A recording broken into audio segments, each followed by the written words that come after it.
How to play and download Raid Shadow Legends on PC. So this is a very easy tutorial. First, you just have to go to any web browser and then kindly type or paste this link, which I will include in the description down below. So this is what it looks like. Now you have two options: play Raid Shadow Legends on PC or download BlueStack. So let me tap this download BlueStacks here since I don't have a BlueStack yet. So you'll be notified that BlueStack is now downloading, and all you have to do is to run this as administrator, click agree, and then wait as it is downloading and also checking the requirement if your BlueStack is compatible with your PC. Okay, so once done, then you can now open this game using this BlueStack. Okay, so as you can see here, it's now checking system requirements.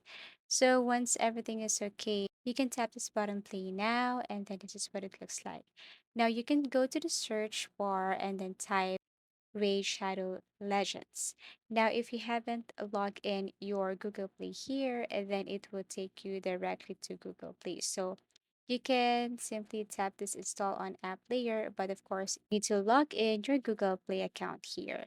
Okay, so if I tap this one, install from Google Play, so they will ask for your Google Play account. And then here, this is what it looks like. Now you can go to the search bar and then type this Raid Shadow Legends. On PC, you will see options below, so you just have to tap that one. So I need to sign in order for me to proceed. And then once done, and then that's it. You can now see this Raid Shadow Legends, click install, wait for a couple of minutes, and then you will see the play button there. Now you can play this Raid Shadow Legends on PC. Thank you for watching and see you again in our next tutorials.